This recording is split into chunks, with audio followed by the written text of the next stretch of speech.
That is the face of a brick. It is lying on the ground. It is supposed to be on the wall, and it came off in one piece, like a shell, leaving the soft inside of the brick exposed to the weather. Now look at the mortar around it. The mortar is perfect, not a crack in it.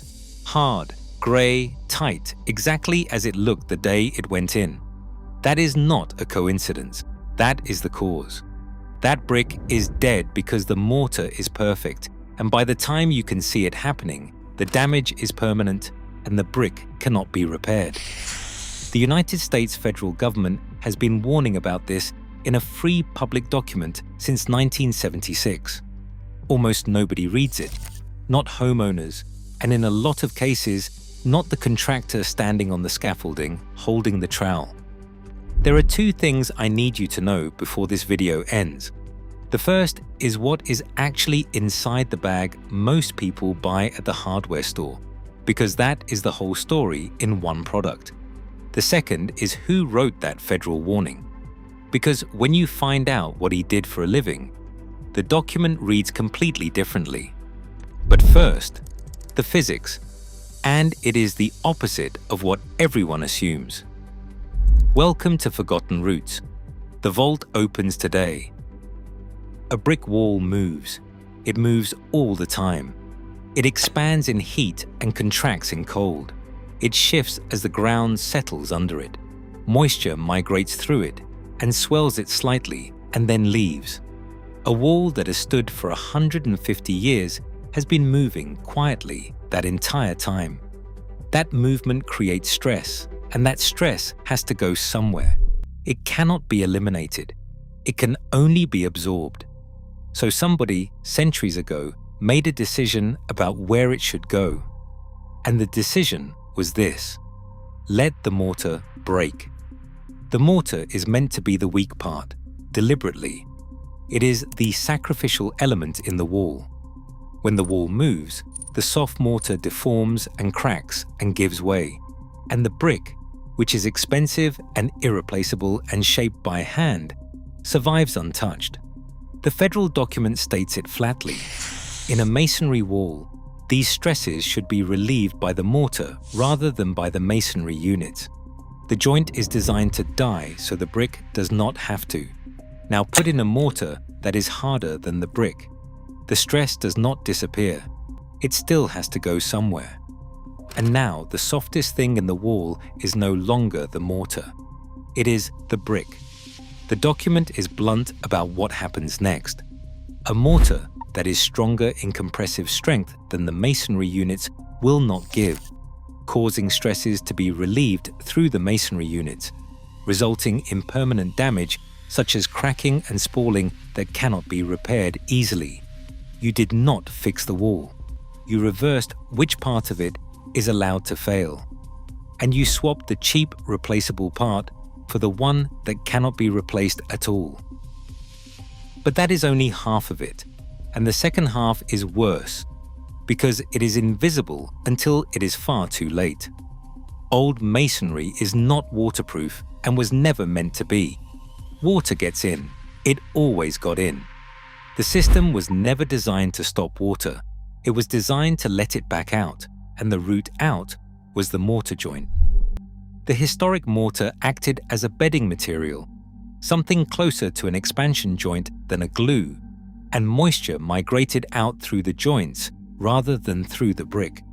High-lime mortars are more permeable than dense cement mortars. That permeability is the drainage system of the entire wall. Seal the joints with something dense and the water still gets in. It just cannot leave the same way.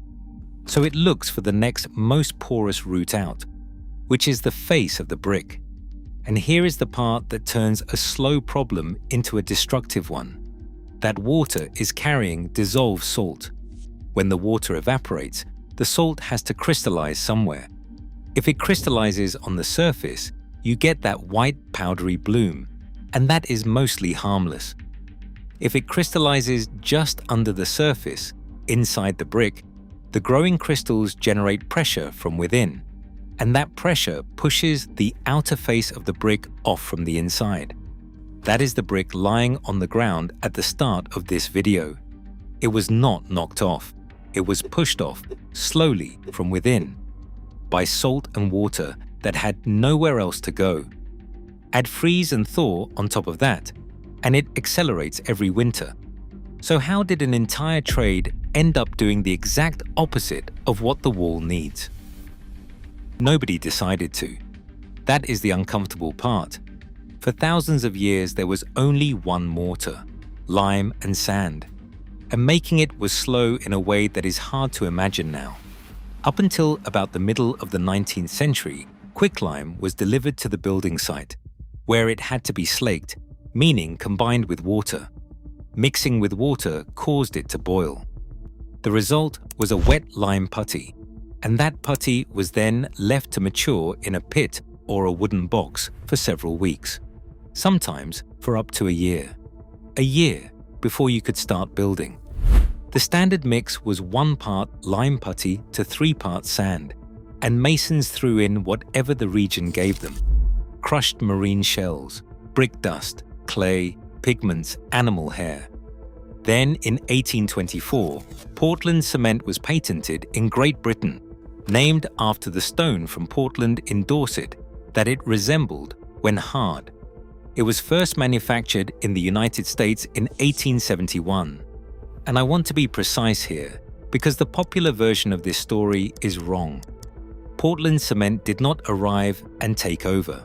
Up until the turn of the century, it was considered a minor ingredient, added to lime mortar mainly to speed up the set. Masons used a little of it to stop waiting around. By the 1930s, most masons were using a mix of equal parts Portland cement and lime putty, which means something important for anyone watching this with an old house. A building put up between 1871 and 1930 could have anything in its joints, from pure lime and sand to almost any combination of lime and cement. Buildings from the first half of the 20th century may have been built with Portland cement mortar from the start. You cannot assume old means lime. And then, in the 1930s, the thing that actually did it arrived. Not a law, not a ban, a bag. New products came in specifically to hasten and simplify the mason's work. Hydrated lime, machine slaked, which meant nobody had to slake quicklime into putty on site ever again. And masonry cement, a pre-mixed bagged mortar. That bag is the object at the center of this entire story, and it is sitting on a shelf at your local hardware store right now. Here is what the federal document says about it, and read it twice.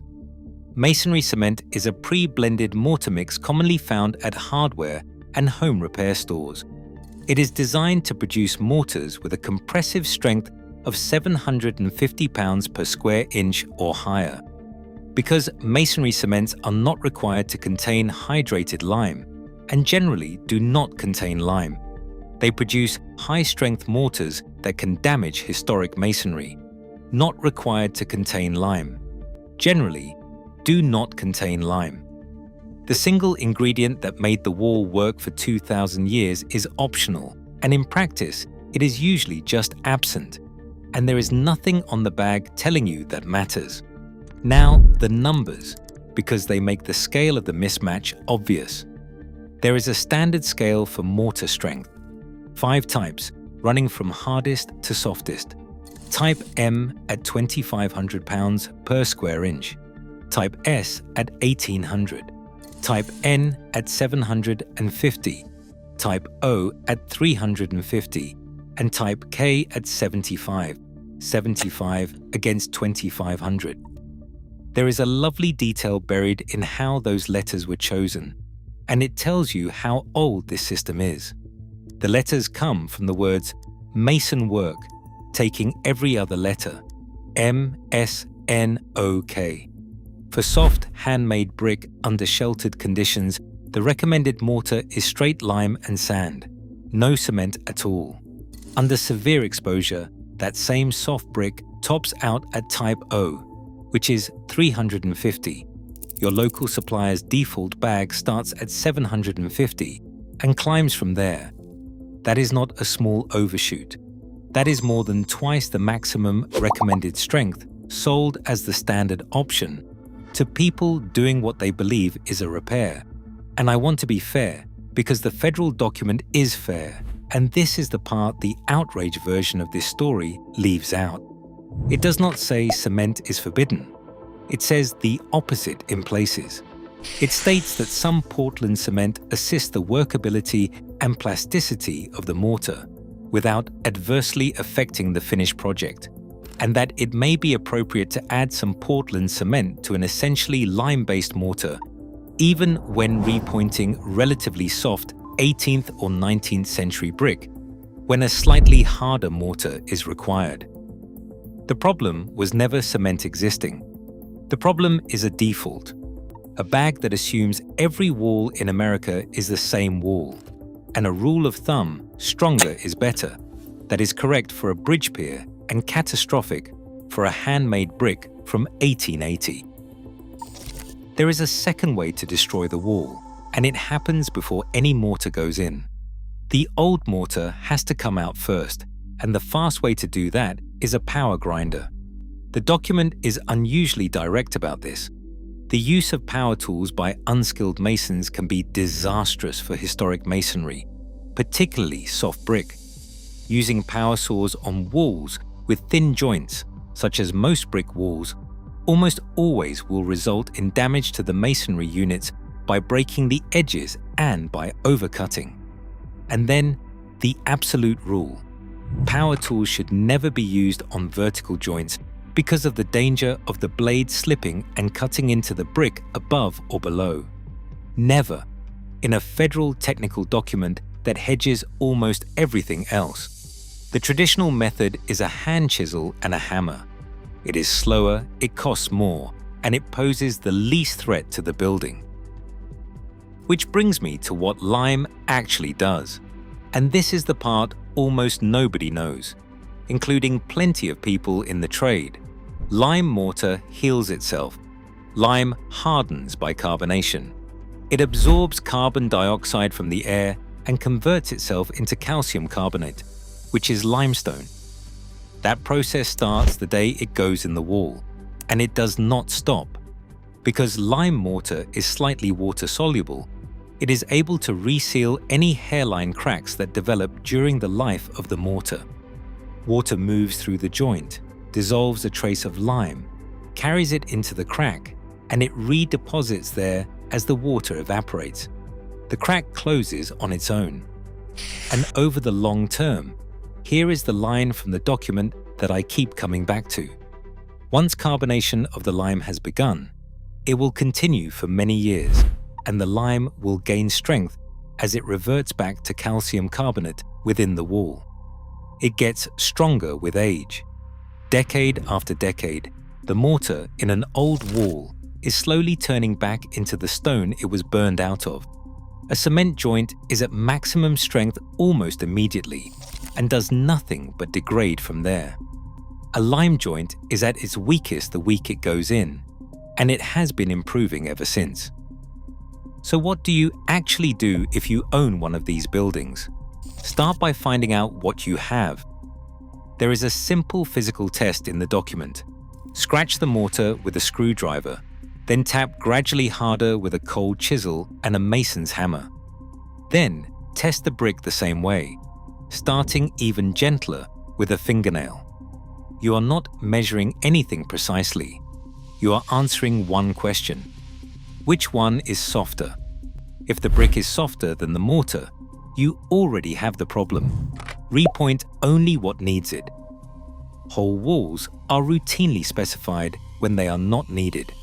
Old mortar comes out to a depth of about 2 to 2.5 times the width of the joint, which for most brick is roughly 1/2 inch to 1 inch. Hand tools. Never a grinder on a vertical joint. The new mortar must be softer and more vapor permeable than the brick, and no harder than the historic mortar it is replacing. Match the sand, because sand is the largest ingredient by volume, and it is what actually controls the color. And do not stain new mortar to make it match. It weathers at a different rate so it will not match in a few seasons anyway, and the staining compounds can introduce salts into the wall, which is the exact thing you were trying to stop. Done properly, the document says a repointing job should last at least 30 years, and preferably 50 to 100. Now, the second thing I promised you: who wrote the warning? The brief was co-authored by an architect, Robert Mack, and by a man named John Spewick out of Toledo, Ohio. Spewick is a fifth-generation stonemason, 5 generations. His family had been laying stone and mixing mortar since before Portland cement was manufactured in this country. He runs a company that does custom historic mortar matching, and the year before this document came out, he published a history of masonry mortar in America covering the years 1720 to 1995. He also wrote an article for a homeowner's magazine, and the title of it was more or less the title of this video: Why Using Modern Mortar Can Damage a Historic House. That was 1997. And the very first version of the federal brief was published in 1976. 50 years. A free document written in part by a man whose family had done this work for 5 generations, published by the federal government, revised twice, sitting on a public website, available to anyone with an internet connection. And every summer, somewhere, a contractor with good intentions and a bag of masonry cement is quietly killing a building that had another 2 centuries in it. That is the whole story, and there is no villain in it anywhere. Nobody suppressed this, nobody banned lime, nobody bought a patent or lobbied a committee. The knowledge was written down by the right people and published for free by the institution you would most expect to get it wrong. What got lost was not the technique. Anyone can look up a lime mortar mix in 30 seconds. What got lost was the reason. Nobody remembers why the joint is supposed to be the weak part, so it looks like a flaw, and every instinct a person has says fix the weak part, make it stronger, make it last. And that instinct, applied to a building older than the instinct, takes the face off the brick. So how many other things are we improving right now for reasons that were true in a world that no longer exists? If this vault opened something for you, subscribe to Forgotten Roots and hit the bell. Every share keeps this knowledge alive. The next vault opens soon.